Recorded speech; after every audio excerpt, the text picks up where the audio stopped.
Bihar police परीक्षा में आप क्वालिफाई कैसे करें, उसी को लेकर के एक प्रकार का यह एक गाइडेंस प्रोग्राम है। अल्लाह नहीं, आप शांत हो जाइए, अब एकदम सब लोग शांत होइए। अब समझा रहे हैं, समझिए। देखिए आज का क्लास अगर आप नहीं समझे तो फिर पूरे क्लास करने का कोई फायदा नहीं है, समझिए। आ जाइए, थोड़ा और आगे आ जाइए, आगे आ जाइए, आप थोड़ा आगे आइए, आगे आइए। इसमें बैठ सकती है, हाँ बैठ सकती है, बैठ जाइए। उसको हटाइए, उसको हटा दीजिए, उसको हटा दीजिए। कुर्सी पर तो एक वो बैठेगा महाराज। आ जाइए, क्या होगा, चप्पल बैठिए ना, क्या दिक्कत है महाराज। देखिए आप पढ़ाने दीजिएगा कि ऐसे हल्ला कीजिएगा, बैठिए ना, क्या दिक्कत, कोई दिक्कत नहीं। अरे हम लोग ग्रामीण पृष्ठभूमि से आते हैं, तो गांव में भोज खाए हैं, चप्पल पर बैठ करके भोज नहीं खाए, हम तो खाए हैं, समझे। तो बैठने में क्या दिक्कत है। देखिए ये सब भी चप्पल पर बैठल है। सुनिए, अब शांत हो जाइए, अब शांत हो जाइए, अब एकदम शांत होइए। अब समझिए हीरो सब, समझिए। देखिए है, अब हल्ला नहीं, अब इसके बाद हल्ला मत कीजिएगा, अब हल्ला मत कीजिएगा। है, शांत होइए, शांत होइए, शांत होइए। अब सुनिए, ये जो प्रोग्राम है, इस प्रोग्राम का नाम है Bihar police exam qualifying guidance programme. देखिए जो बिहार पुलिस के लिए 21,391 पोस्ट की वैकेंसी आई हुई थी, उस वैकेंसी का एग्जाम 1 अक्टूबर 2023 को प्रारंभ हुआ। 1 अक्टूबर, 7 अक्टूबर और 15 अक्टूबर को संभवतः होने थे। 1 अक्टूबर को जो परीक्षा हुआ, उस परीक्षा में क्वेश्चन पेपर लीक हो गया परीक्षा से पहले, और फिर इसी वजह से जो है वो परीक्षा पूरी तरीका से पोस्टपोन्ड कर दिया गया, परीक्षा रद्द कर दिया गया और परीक्षा को पोस्टपोन्ड कर दिया गया। हाल फिलहाल में पेपर में एक न्यूज आया था कि जो पोस्टपोन्ड हुआ परीक्षा है 21,391 पोस्ट वाला, उसका एग्जाम अगस्त के माह में संभावित है, अगस्त के माह में संभावित है। ऐसा संभावित है कि अगस्त के माह में आपके बिहार पुलिस का परीक्षा हो जाए। तो अगस्त के माह में जो आपका बिहार पुलिस का परीक्षा होगा, हमको ऐसा लगता है कि परीक्षा साफ सुथरा होगा।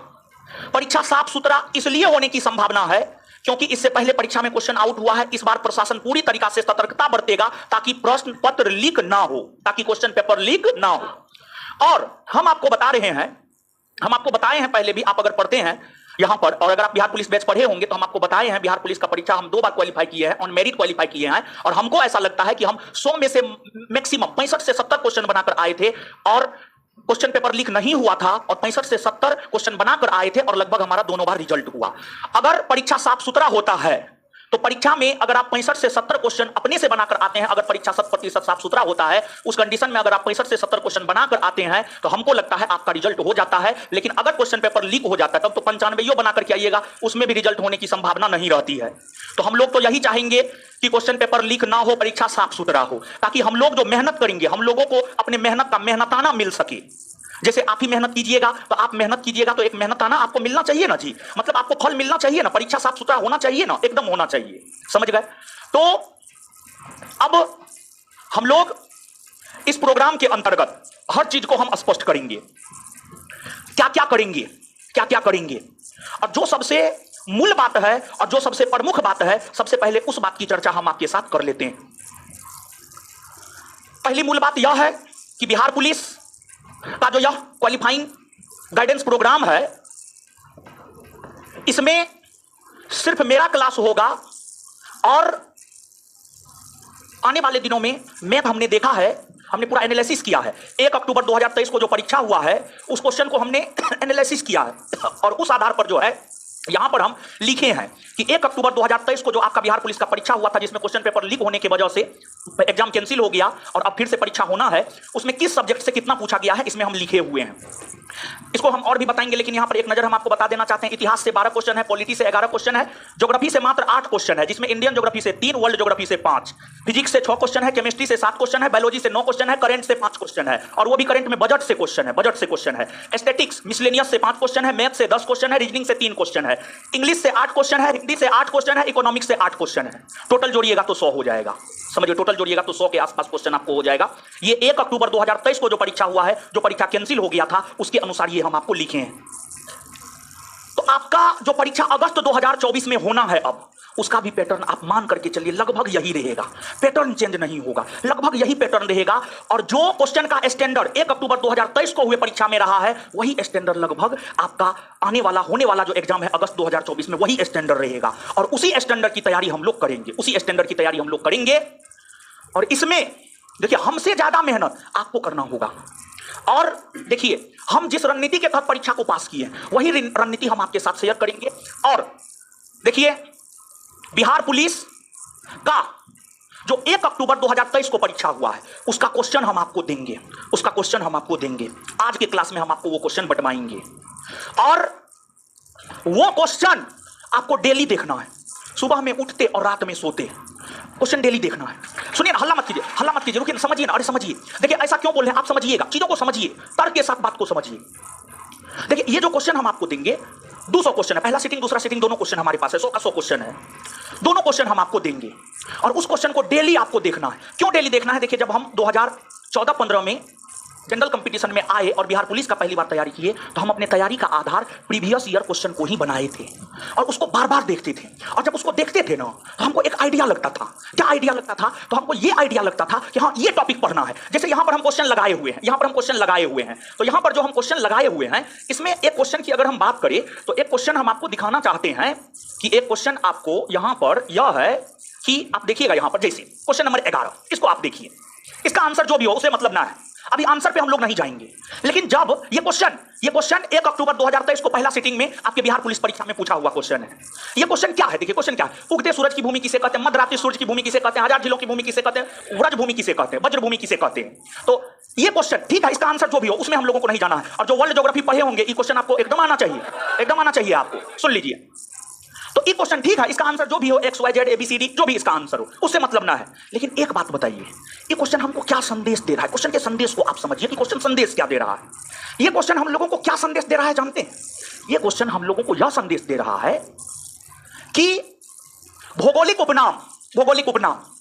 उपनाम जैसे यूरोप के खेल का मैदान स्विट्जरलैंड को कहा जाता है, उगते हुए सूर्य का देश जापान को कहा जाता है, पूर्व का ग्रेट ब्रिटेन न्यूजीलैंड को कहा जाता है, मंदिर एवं घाटों का शहर वाराणसी को कहा जाता है, इलेक्ट्रॉनिक नगरी बेंगलुरु को कहा जाता है, सिटी ऑफ जॉय कोलकाता को कहा जाता है, महलों का शहर कोलकाता को कहा जाता है, नवाबों का शहर लखनऊ को कहा जाता है, मध्यरात्रि के सूर्य का देश नॉर्वे को कहा जाता है, हजारों झीलों की भूमि फिनलैंड को कहा जाता है। तो ये क्वेश्चन हमको क्या संदेश दे रहा है, ये बताइए। ये क्वेश्चन हमको ये संदेश दे रहा है कि भौगोलिक उपनाम जैसे वर्ल्ड ज्योग्राफी का जो स्टडी मटेरियल दिया है आप लोग के पास है, वो वाला दीजिए, तो है किसी के पास तो दीजिए, तो दीजिए। जैसे देखिए, दीजिए, जैसे देखिए, इसमें देखिए भौगोलिक उपनाम वाला हम दिए हुए हैं, भौगोलिक उपनाम वाला जो हम आपको दिए हुए हैं इसमें देखिए, विश्व के प्रमुख भौगोलिक उपनाम, दक्षिण का ब्रिटेन न्यूजीलैंड को, कंगारुओं का देश ऑस्ट्रेलिया को, एड्रियाटिक की रानी वेनिस को, शाश्वत शहर पोप का शहर पश्चिम का बेबीलोन रोम को, लैंड ऑफ थंडरबोल्ट मतलब वज्रपात की भूमि भूटान जो कि यहां पर है भी आप देख सकते हैं। फिर जो है आपको पवित्र भूमि यरूशलेम को, मोतियों का द्वीप बहरीन को, गोल्डन पेगोडा का देश म्यांमार को, उगते सूर्य का देश जापान को, मध्यरात्रि के सूर्य का देश नॉर्वे को, हजारों झीलों की भूमि फिनलैंड को। इसमें देखिए चारों आपको मिल जाएगा, आप देख लीजिए, इसमें चारों आपको मिल जाएगा। तो ये क्वेश्चन हमको क्या संदेश दे रहा है पता है? ये क्वेश्चन हमको ये संदेश दे रहा है प्रमुख भौगोलिक उपनाम को हमको याद कर लेना है, समझ गए? तो यहां पर देखिए, हम पढ़ाएंगे कम, गाइडेंस ज्यादा करेंगे, याद ज्यादा करवाएंगे।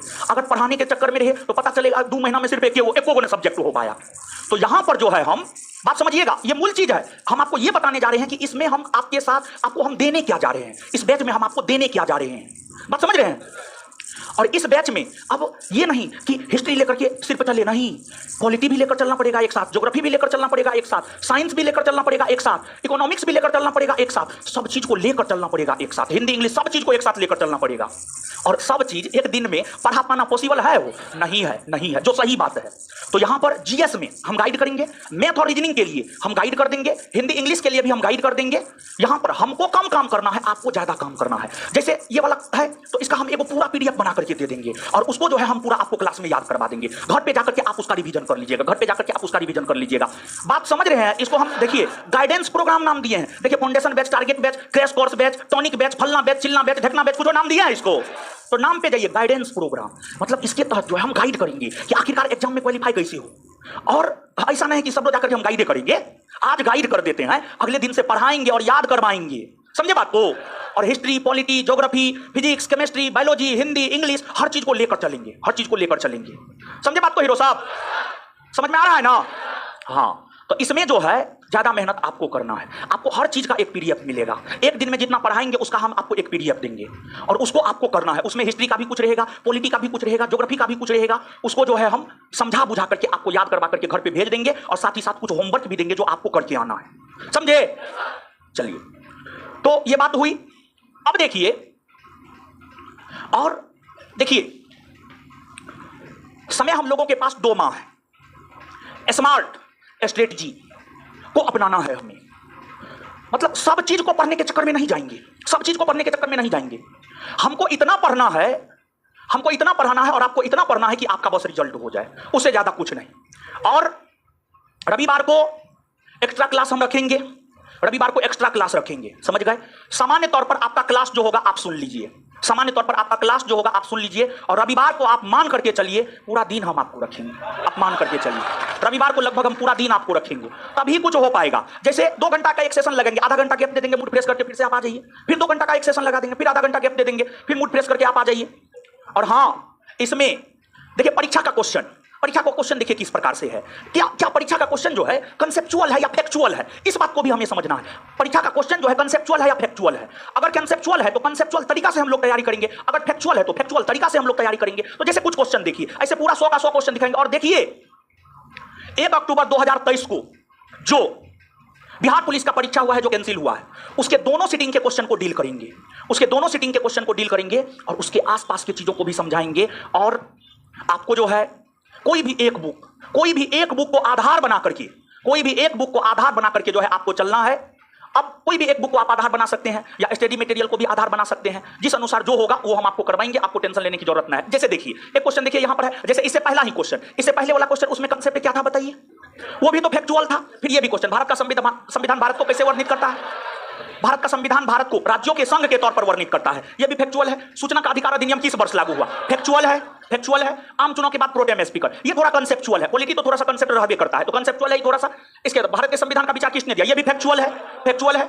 भारत के संविधान के किस भाग में मूल कर्तव्य है? भाग 4 के क में है, फैक्चुअल है। संविधान के किस अनुच्छेद के तहत उच्च न्यायालय को सभी अधीनस्थ न्यायालयों पर अधीक्षण की शक्तियां दी गई है? अनुच्छेद 227, ये भी फैक्चुअल है। अब अनुच्छेद 227 में क्या है? तो देखिए ध्यान दीजिएगा, यहां पर ये क्वेश्चन देखिए हम लोगों को क्या संदेश दे रहा है। ये क्वेश्चन हम लोगों को ये संदेश दे रहा है कि देखिए भारतीय संविधान में तो अनुच्छेद है 395 को, भारतीय संविधान में अनुच्छेद तो 395 को है, लेकिन 395 के 395 अनुच्छेद हमें थोड़े पढ़ना है, नहीं पढ़ने हैं। हमें 395 के 395 अनुच्छेद नहीं पढ़ने हैं, बल्कि हमें मुश्किल से 100 अनुच्छेद पढ़ने हैं। और अगर आप 100 अनुच्छेद पढ़ लीजिएगा ना, तो उसमें से अनुच्छेद से 1 से 2 क्वेश्चन आएगा, आप आराम से 1 से 2 क्वेश्चन बना करके आ सकते हैं, एकदम आराम से आप 1 से 2 क्वेश्चन बना करके आ सकते हैं। बात समझ गए? तो एग्जाम देखिए, फिर आगे आगे क्वेश्चन देखिए, राज्यसभा के सदस्यों का चुनाव किसके द्वारा होता है? ये थोड़ा कंसेप्चुअल है, ठीक है। इसके बाद जो भारत में किसी भी मामले को कहीं भी हस्तांतरित करने का अधिकार किसे है? ये भी थोड़ा सा कंसेप्ट है।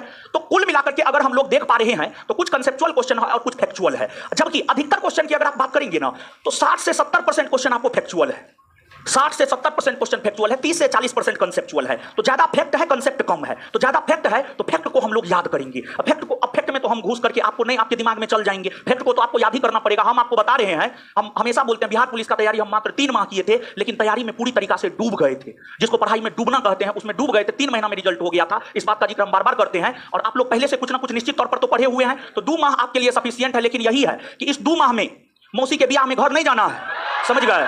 और इस 2 माह में कुछ भी हो, घर नहीं जाना है, मतलब नहीं जाना है, तभी रिजल्ट हो पाएगा, नहीं तो रिजल्ट होने का कोई चांस नहीं है, समझ गए? तो चलिए, तो ये सब जानकारी हुई। अब जो है, अब कुछ बात को और समझिए।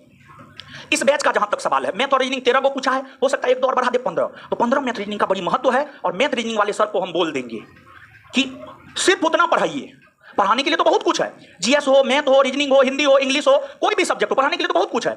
लेकिन हम लोगों को उतना, पुलिस ना बनने जा रहे हैं जी, तो पुलिस बनने के लिए उतना काहे पढ़ेंगे? स्मार्ट स्ट्रेटजी अपनाते हुए वही चीज पढ़ेंगे जो कि परीक्षा में काम आ जाए। और प्रीवियस ईयर क्वेश्चन को आधार बनाते हुए हम लोग अपनी तैयारी करेंगे। बात समझे? चलिए, तो कुछ स्टडी मटेरियल हम अपने तरफ से देंगे और कुछ स्टडी मटेरियल के लिए आपको जो बुक बोलेंगे उस बुक को जो है आपको फॉलो करना है, उस बुक को आपको फॉलो करना है। कुछ स्टडी मटेरियल हम अपने तरफ से भी देंगे, समझ गए? तो अब आइए गुरुजी लोग, जहां तक क्लास का सवाल है, क्लास की अगर हम बात करें तो जहां तक क्लास का सवाल है, क्लास की अगर हम लोग बात करें तो जो आपका क्लास होगा, इस बात को आप समझ लीजिए ताकि बाद में जो है किसी भी प्रकार का कोई कंफ्यूजन ना हो। और क्या क्या होगा वो भी बात बता दे रहे हैं, और कब होगा सब चीज बता रहे हैं। तो आराम से सुनिए, ध्यान से समझिए। देखिए, आपको जो है सबसे पहली बात यह है कि क्लास आपको मंगलवार, बृहस्पतिवार,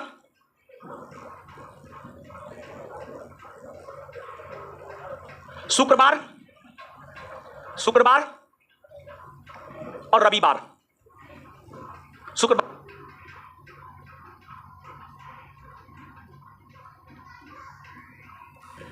ये 4 दिन क्लास होगा। बाद बाकी बच रहा है कि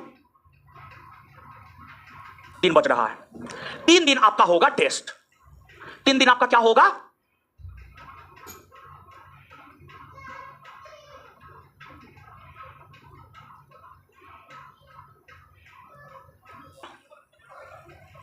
और शनिवार और टोटल 25 टेस्ट होगा। टोटल कितना टेस्ट होगा? 25।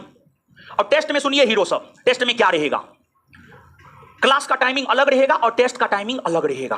अभी ही बता दे रहे हैं, क्लास का टाइमिंग अलग रहेगा और टेस्ट का टाइमिंग अलग रहेगा। क्लास का टाइमिंग अलग रहेगा और टेस्ट का टाइमिंग अलग रहेगा। क्लास की अगर हम बात करें तो क्लास होगा शाम में या रात में 7:30 से 9:30। और टेस्ट की अगर हम बात करें तो टेस्ट हम तो सोचे हैं दोपहर में रखिए, 12:30 से 2:30, 12:30 से 2:30। नौकरी चाहिए, नौकरी दाल भात चोखा है कि एक कुकर में दिए, दालों दे दिए और डेक्ची में चावल दे दिए और उसी में आलू गिरा दिए और 3 सीटी लगा दिए, उतार लिए, आलू छील करके उसमें जो है नमक, मिर्चा, तेल, प्याज मिला के खा लिए। चलिए, क्या 1 बजे से टेस्ट? 1 बजे से देखिए 12:30 से 2:30, 12:30 से देखिए 12:30 से अगर 2:30 रहेगा तो 2 घंटा का समय आपको मिलेगा। 1 बजे से अगर आप टेस्ट देना चाहते हैं तो सिर्फ 1.5 घंटा का समय आपको मिलेगा, सिर्फ 1.5 घंटा का समय। और सुनिए हीरो साहब, ऐसे भी आपका परीक्षा कितने घंटे का होता है? 2 घंटे का ना, तो 2 घंटा तो आपको बैठना चाहिए। अभी से बैठने का आदत लगाना चाहिए, OMR सीट भरने का आदत लगाना चाहिए। क्या विचार आए? 12:30 से 2:30 दे देते हैं गुरुजी लोग, दीदी जी लोग आए।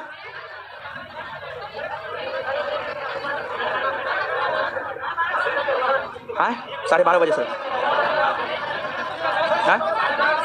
गर्मी है। 1 बजे क्या चलता है? अभी नहीं ना चल रहा, चलेगा तब ना। 12:30 से 2:30 ठीक समय है ना? सब लोग सहमत है ना? चलिए हाँ ठीक है। तो टेस्ट सुन लीजिए, बैच होगा। देखिए क्लास सप्ताह में 7 के 7 दिन है, लेकिन यही है कि 4 दिन क्लास और 3 दिन। और टेस्ट में क्या है जानते हैं? टेस्ट में पूरी तरीका से जो 1 अक्टूबर को परीक्षा उसी तर्ज पर क्वेश्चन बनाए हैं। 25 सेट टोटल बनाए हैं, 25 सेट टोटल बनाए हैं। और आपको उसका आंसर के साथ साथ डिस्कशन का भी PDF मिलेगा। क्वेश्चन आंसर के साथ साथ डिस्कशन का भी PDF आपको मिलेगा। डिस्कशन करवाया नहीं जाएगा, डिस्कशन का आपको क्या मिलेगा? PDF। और डिस्कशन आपको याद करना है। और एक दिन में जो 100 क्वेश्चन होगा, 2500 टोटल क्वेश्चन होगा। और हम आपको बता रहे हैं वो टेस्ट 2500 क्वेश्चन में से मिनिमम क्वेश्चन की हम बात कर रहे हैं, मिनिमम। और परीक्षा के बाद हम दिखला देंगे। हम बिहार दरोगा बैच में ऐसे ही अगर 35 को टेस्ट लेते हैं, हम कह देते हैं 35 को क्वेश्चन आएगा। एक टेस्ट से 1 क्वेश्चन ऑन एवरेज 1 से 2 क्वेश्चन आता ही आता है, लेकिन कम से कम 1, मतलब 2500 क्वेश्चन हम करवाएंगे ना टेस्ट के माध्यम से। 2500 क्वेश्चन करवाएंगे। और हम आपको बता रहे हैं कितनों हमारा भाग जड़ जाए, कितनों मतलब एकदम लोएस्ट पोजीशन पर हम आ जाए, हमारा लक जो है एकदम लोएस्ट पोजीशन पर आ जाए, तब पर भी 2500 क्वेश्चन में से 25 क्वेश्चन आपके बिहार पुलिस परीक्षा में आएगा। समझ गए? तो कहने का मतलब यह है कि वो टेस्ट बहुत जरूरी है। वहां से आपका कम से कम 25 से 30 क्वेश्चन का तैयारी होगा। बाद बाकी 50 क्वेश्चन की तैयारी, 50 से 60 क्वेश्चन की तैयारी, 50 से 60 क्वेश्चन की तैयारी हम अपने गाइडेंस प्रोग्राम में आपको करवा देंगे। 50 से 60 क्वेश्चन की तैयारी हम अपने गाइडेंस प्रोग्राम में करवा देंगे। और 25 से 30 क्वेश्चन आपको टेस्ट के जरिए करना होगा। तो 50 से 60 इधर, 25 से 30 उधर, मतलब 80 के आसपास आ जाएगा। समझ गए?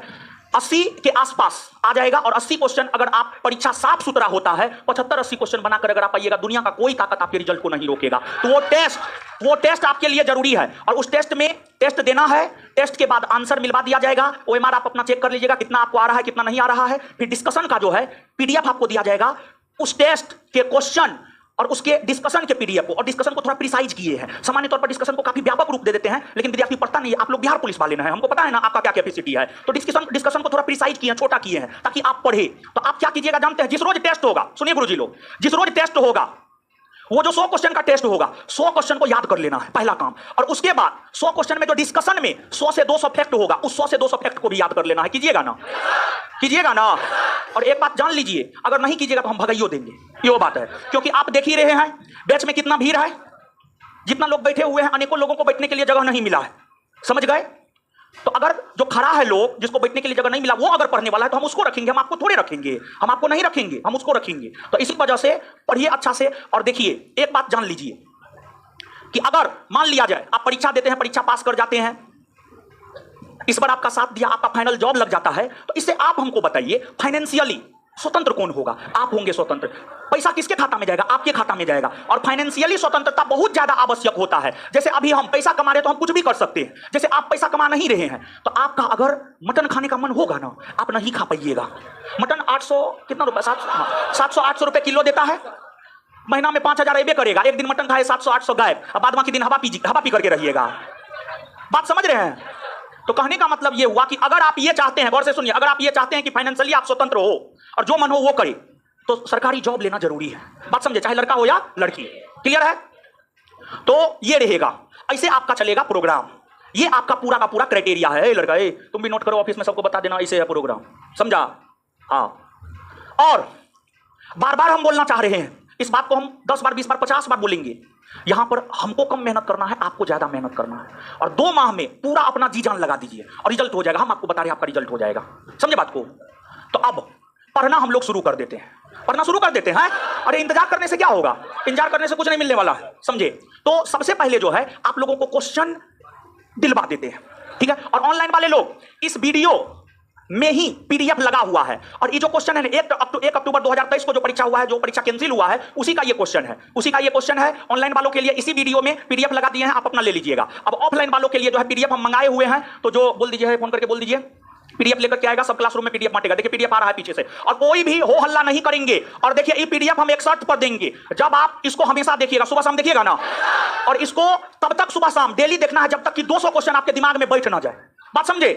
देखिए होगा क्या, आप इस बात को समझिए। अगर मान लिया जाए कि 200 क्वेश्चन, छोड़िए ना, आएगा वो मिलेगा आपको, काहे उधर देख रहे हैं? देखिए अगर मान लिया जाए, सुनिए समझिए, अगर मान लिया जाए ये 200 क्वेश्चन आपके दिलो दिमाग में एक सप्ताह में बैठ जाता है, तो क्या होगा जानते? इससे फायदा क्या होगा? देखिए जब हम तैयारी कर रहे थे ना बिहार पुलिस का, तो हम हमेशा जब भी मान लिया जाए कि हमको रात में 12 बजे पढ़ना है, तो सबसे पहले क्वेश्चन बैंक देखते थे। क्वेश्चन बैंक देखते थे, उसमें क्वेश्चन में टिक लगा देते थे, हाँ ये टॉपिक है, ये टॉपिक तो हम कर लिए, ये टॉपिक हमारा क्लियर है। उसके आगे के क्वेश्चन को देखते थे, ये टॉपिक हमारा नहीं क्लियर है, तुरंत जाकर के कोई किताब लेकर के उस टॉपिक को हम क्लियर करते थे, तुरंत जाकर के उस टॉपिक को क्लियर करते थे। इससे होता था क्या? सब चीज को हम क्लियर कर लिए, समझ गए? तो इसी वजह से जो है आपको रिजल्ट हो गया। तो क्वेश्चन बैंक को आधार बनाकर 1 अक्टूबर 2023 के क्वेश्चन को आधार बनाकर हम लोग तैयारी करेंगे। 1 अक्टूबर 2023 के क्वेश्चन को आधार बनाकर हम लोग तैयारी करेंगे कि कितना हिस्ट्री का क्वेश्चन है, कितना पॉलिटी का क्वेश्चन है, कितना ज्योग्राफी का क्वेश्चन है, हिस्ट्री का किस प्रकार का क्वेश्चन है, पॉलिटी का किस प्रकार का क्वेश्चन है, ज्योग्राफी का किस प्रकार का क्वेश्चन है, उसको आधार बना करके जो हम लोग तैयारी करेंगे। तो इस क्वेश्चन को तब तक 1 सप्ताह में 200 क्वेश्चन याद हो जाए, 2 सप्ताह में याद हो जाए, 3 सप्ताह में याद हो जाए, इसको तब तक देखते रहना है जब तक कि इसका 200 का 200 क्वेश्चन हमको याद ना हो। समझे बात को? कीजिएगा ना इतना, तभी देंगे, नहीं तो नहीं देंगे। कीजिएगा, बताइए। केंद्रीय चयन पार्षद बोर्ड का कसम कीजिएगा ना? हाँ दीजिए, आप बांटिए। एक्स्ट्रा नहीं लीजिएगा, दीदी जी लोग या लड़का लोग, कोई भी एक्स्ट्रा मत लीजिएगा, क्योंकि फिर नीचे में भी दे दीजिएगा, फिर जो और लड़का है उसको नहीं मिल पाएगा, ठीक है? नीचे भी दे दीजिए। हाँ रुक छोड़ दीजिए। हे हीरो, खुद लेके पीछे बढ़ा दी, खुद लेके पीछे बढ़ा दी, बैठे रहिए, खुद लेके पीछे बढ़ा दी। ऐसे ऐसे मत कीजिए, रहने दीजिए, ऐसे मत कीजिए, खुद लेकर के पीछे बढ़ाइए क्वेश्चन। इसी सेंटर पर चलेगा, टेस्ट इसी सेंटर पे चलेगा, बैच भी इसी सेंटर पर, टेस्ट भी इसी सेंटर पर। और देखिए सुनिए गुरुजी लोग, बैच भी इसी सेंटर पर चलेगा और टेस्ट भी इसी सेंटर पर चलेगा, दोनों चीज इसी सेंटर पे चलेगा, समझे? बैच और टेस्ट दोनों इसी सेंटर पे चलेगा। और हम तो यही कहेंगे कि अगर काम करना है तो पूरे शिद्दत से कीजिए, अगर नहीं करना है तो छोड़ दीजिए, समझे? करना है काम तो पूरे शिद्दत से कीजिए, नहीं करना है तो छोड़ दीजिए, सीधा सा बात।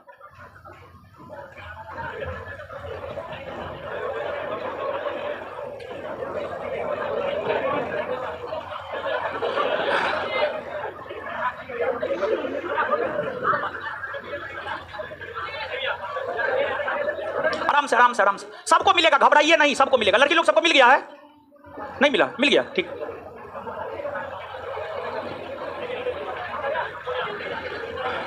आराम से आराम से आराम से, सबको मिलेगा हीरो साहब, चिंता नहीं करना। आराम से, छिन-छोड़ मत कीजिए, सबको मिलेगा।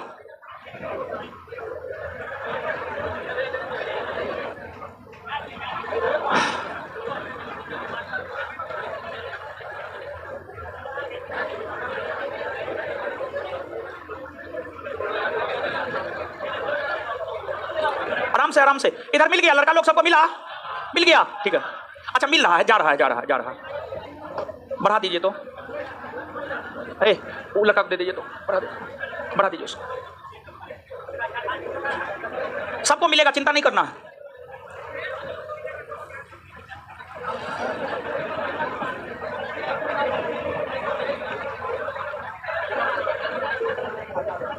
और देखिए एक बात और कह देते हैं, ठीक है, ताकि बाद में आप लोग इधर उधर ना करें।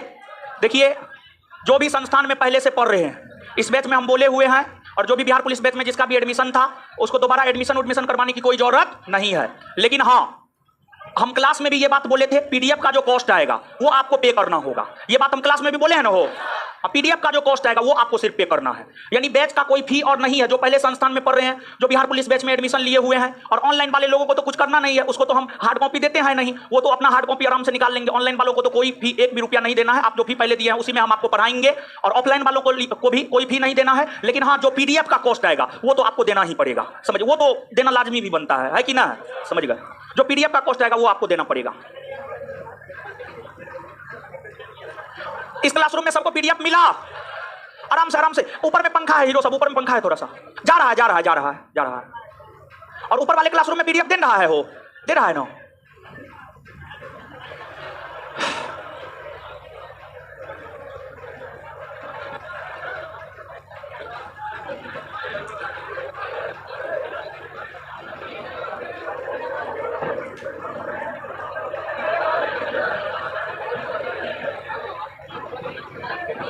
ऐसे नहीं, हाथ है देखिए, ऐसे छिन-छोड़ मत कीजिए, ऊपर में पंखा है हीरो साहब, ये वो पीडीएफ के कारण हाथ कट जाएगा आपका। आराम से हीरो साहब, आराम से मार मत कीजिए। खून गर्म है, किताब पे उतारना है, किताब पे। ज्यादा खून गर्म है, 12 घंटा 14 घंटा पढ़िए ना, अपने खून ठंडा हो जाएगा महाराज। ऊपर में पीडीएफ दे रहा है ना, वो ऊपर में तो दे रहा है, दे रहा होना चाहिए। आराम से हीरो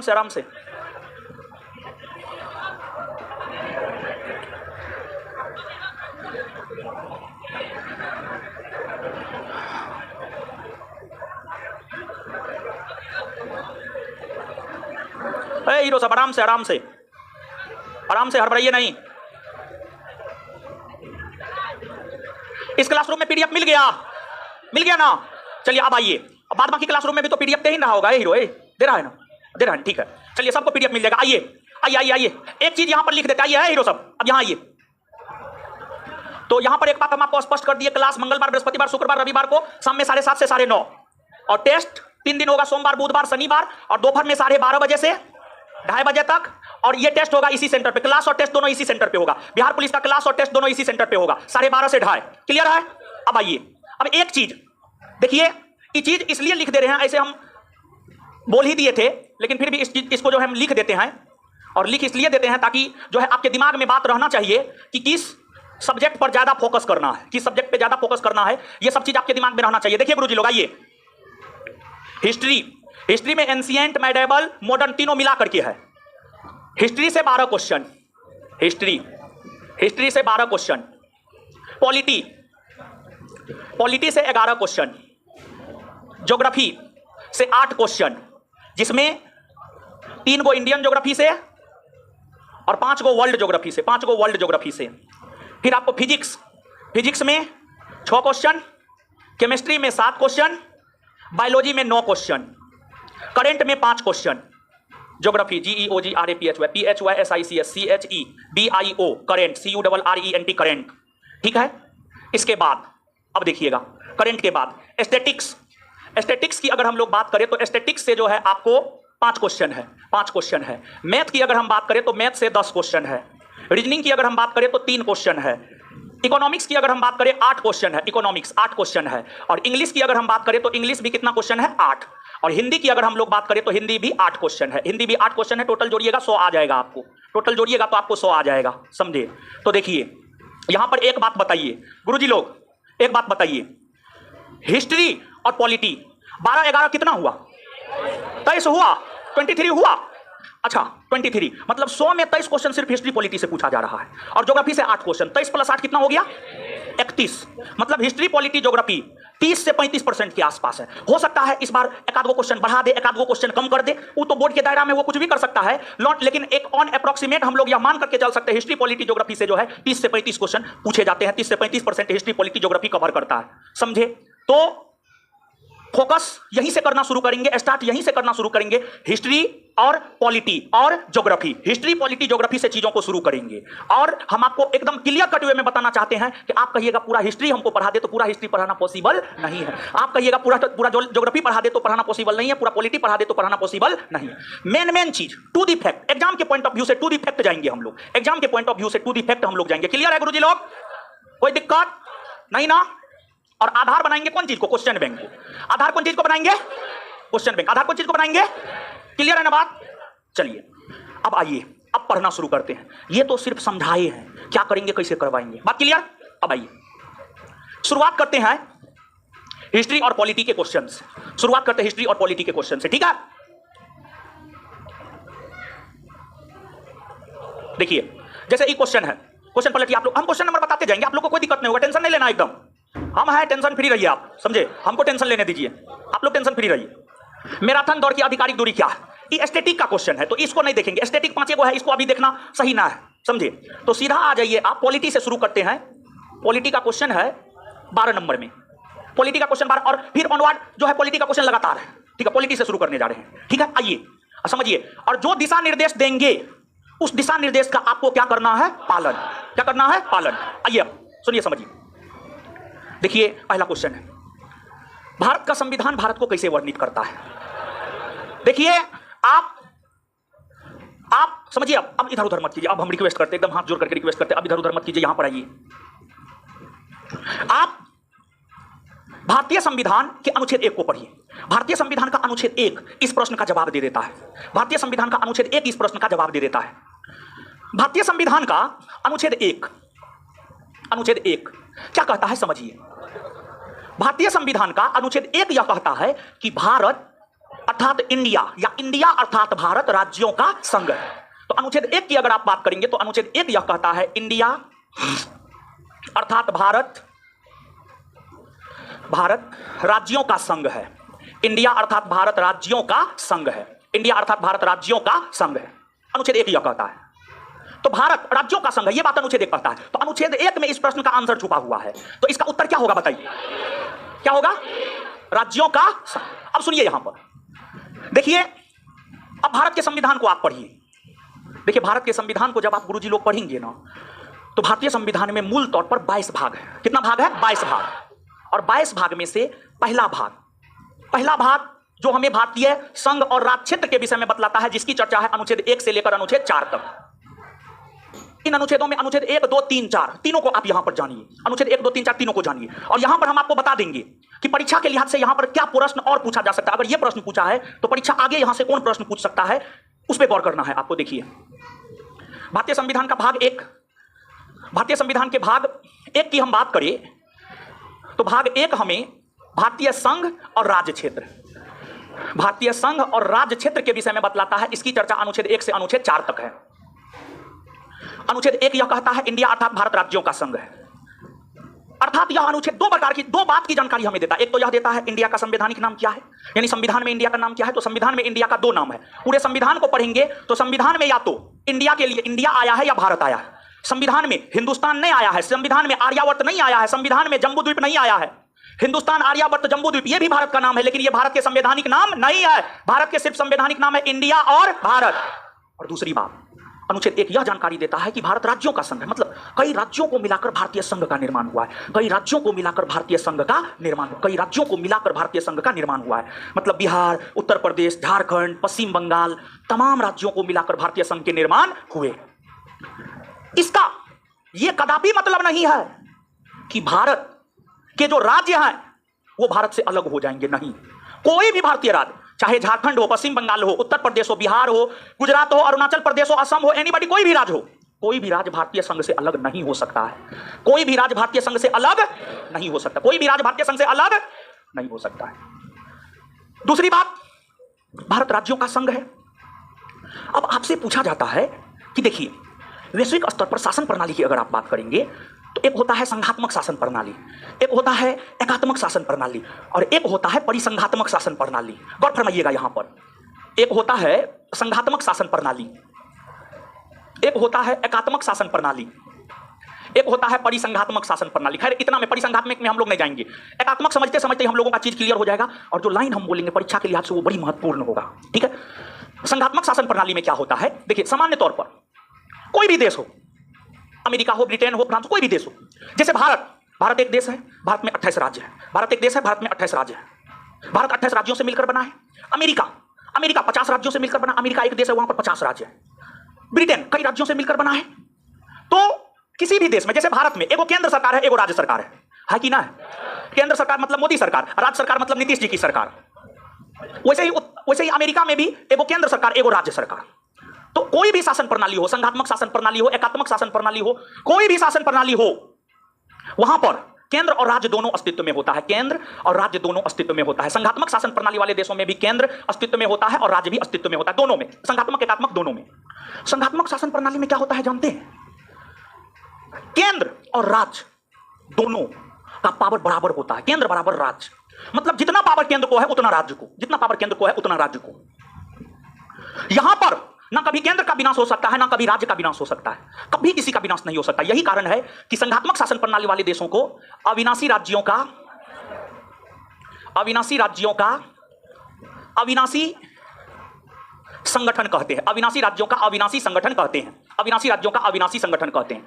मतलब यहां पर ना केंद्र का विनाश हो सकता है, ना राज्य का विनाश हो सकता है, किसी का विनाश नहीं हो सकता है। दोनों अपने अपने क्षेत्राधिकार में काम करने के लिए स्वतंत्र हैं। जैसे मम्मी का काम है खाना बनाना, मम्मी खाना बनाने के लिए स्वतंत्र है, उसको जो बनाना है वो बनाएगी। पिताजी का काम है पैसा कमाना, जहां से पैसा कमा करके लाना, उनको पैसा कमा करके लाना है। दोनों अपने अपने काम में स्वतंत्र होते हैं, दोनों अपने अपने काम में स्वतंत्र होते हैं। तो संघात्मक शासन प्रणाली में केंद्र और राज्य दोनों को बराबर शक्ति होता है, दोनों अपने अपने क्षेत्राधिकार में काम करने के लिए स्वतंत्र है। तो यहां पर ना केंद्र का विनाश हो सकता है, ना राज्य का विनाश हो सकता है। जैसे परिवार में मम्मी का होना भी जरूरी है, पापा का होना भी जरूरी है। अगर दोनों में से कोई एक नहीं है, फिर उस परिवार का क्या गत होता है आप जाकर के पूछ लीजिएगा, जाकर के देख लीजिएगा, या आप ही में से अगर किसी के साथ ऐसा होगा तो आपके परिवार का क्या हाल है, और जिसके घर में माँ बाप दोनों है उसके परिवार का क्या हाल है, जाकर के आप देख लीजिए, दोनों में अंतर समझ में आ जाएगा। बात समझे? अब देखिए एकात्मक शासन प्रणाली, यहां पर भी केंद्र और राज्य दोनों होता है, लेकिन यहां पर केंद्र को ज्यादा पावर होता है, राज्य को कम पावर होता है। केंद्र को ज्यादा पावर होता है, राज्य को कम पावर होता है। तो यहां पर केंद्र अविनाशी होता है, राज्य विनाशी होता है। तो इसे एकात्मक शासन प्रणाली को विनाशी राज्यों का अविनाशी संगठन, विनाशी राज्यों का अविनाशी संगठन कहते हैं, विनाशी राज्यों का अविनाशी संगठन कहते हैं। और भारत की अगर हम बात करें तो भारत में केंद्र ग्रेटर देन राज्य होता है, और केंद्र ग्रेटर देन राज्य होता है, केंद्र के पास ज्यादा पावर होता है। यही वजह है जब आपात स्थिति आती है सारा पावर केंद्र सरकार अपने हाथ में ले लेता है। जैसे अभी आप लोग देखे होंगे लॉकडाउन हुआ होगा, कोरोना आया तो लॉकडाउन का घोषणा को नीतीश कुमार किए थे कि पूरे देश में लॉकडाउन की घोषणा कौन किए? मोदी जी ना किए। नीतीश कुमार को पावर ही नहीं था, नीतीश कुमार राज्य सरकार है ना जी, राज्य सरकार है ना। तो यहां पर एकात्मक शासन प्रणाली में एकात्मक शासन, केंद्र ग्रेटर देन राज्य, इसके पास ज्यादा पावर होता है, इसके पास कम पावर होता है। राज्य को पावर होता है लेकिन कम पावर होता है, तो इसे विनाशी राज्यों का अविनाशी संगठन कहते हैं। और भारत की अगर हम बात करें तो भारत को विनाशी राज्यों का अविनाशी संगठन माना जाता है। हमको ऐसा लगता है अगर यहां से प्रश्न पूछेगा तो बिहार पुलिस का जो स्टैंडर्ड होता है उस स्टैंडर्ड के अनुसार ये बात आपसे पूछा जा सकता है। और भारत की अगर हम बात करें तो भारत में राज्यों का पतन हो सकता है, राज्यों की शक्ति को कम किया जा सकता है, लेकिन केंद्र का कभी पतन नहीं, केंद्र की शक्ति कभी कम नहीं हो सकती है। तो भारत विनाशी राज्यों का अविनाशी संगठन है। पहला बात आप ये याद रखिएगा। बात समझे गुरुजी लोग? इसके बाद तो इस चीज को आप लिख ना लीजिए, एक पॉइंट में लिखिएगा तो उसी क्वेश्चन के आसपास में लिखिए, या अपने एगो कॉपी ऊपी बना लीजिए, जो भी करना है आज कीजिए ना। फिर एगो कॉपी अपने पास में हमेशा रखिए, एगो कॉपी अपने पास में हमेशा रखिए, हम यही बोलेंगे। लिखिए पहला पॉइंट, और जो भी पॉइंट लिखेंगे बिहार पुलिस परीक्षा के दृष्टिकोण से महत्वपूर्ण, सीधा सा बात। लिखिए भारत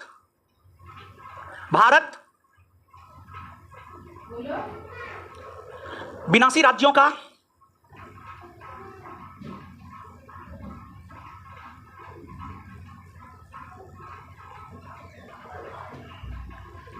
भारत विनाशी राज्यों का अविनाशी संगठन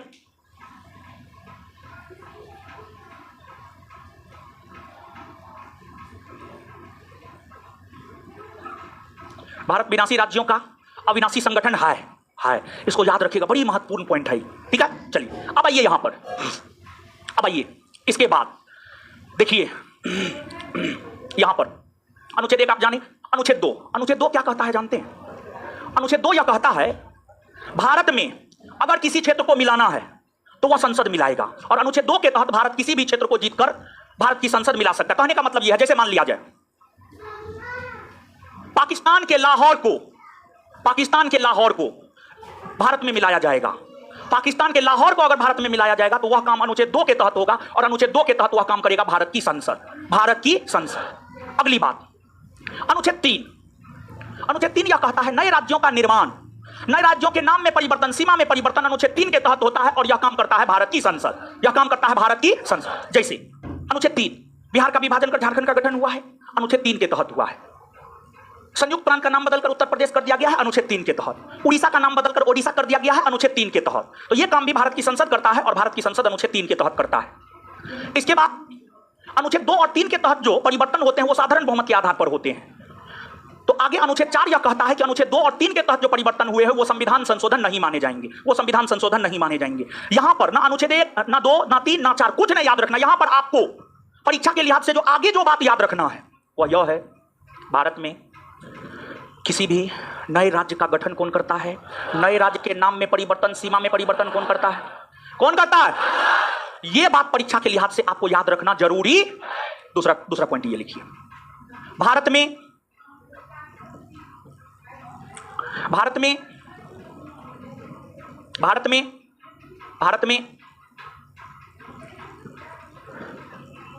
राज्यों के निर्माण कोमा भारत में राज्यों के निर्माण कोमा राज्यों के नाम में परिवर्तन कोमा राज्यों के नाम में परिवर्तन कोमा राज्यों के सीमा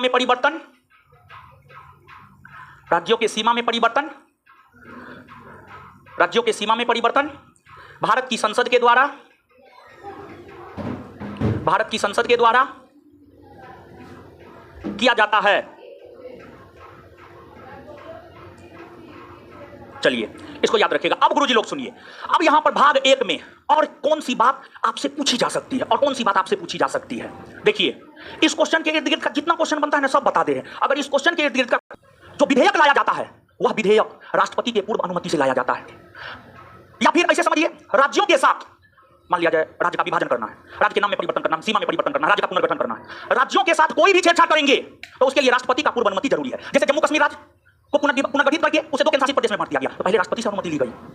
तो राज्य निर्माण संबंधी विधेयक को लाने से पहले राष्ट्रपति से पूर्व अनुमति लिया जाता है, और राष्ट्रपति से पूर्व अनुमति लाकर राज्य निर्माण संबंधी विधेयक को संसद के दोनों सदनों में से किसी भी सदन में रखा जा सकता है। बस जरूरत इस चीज का है कि संसद का दोनों सदन इसे साधारण बहुमत से पारित करते। मतलब यहां पर याद इस बात को रखना है कि राज्य निर्माण संबंधी विधेयक राष्ट्रपति के पूर्व अनुमति से संसद के किसी भी सदन में आ सकता है। यह जरूरी नहीं है कि वह विधेयक लोकसभा में आएगा या राज्यसभा में, बल्कि दोनों में से किसी भी सदन में आ सकता है। ठीक है, अगली बात अब देखिए, एक इस चीज को याद रखिएगा, तो नीचे इस पॉइंट को भी लिखिए, राज्य निर्माण संबंधी विधेयक राष्ट्रपति के पूर्व अनुमति से लाया जाता है, राज्य निर्माण संबंधी विधेयक राष्ट्रपति के पूर्व अनुमति से लाया जाता है,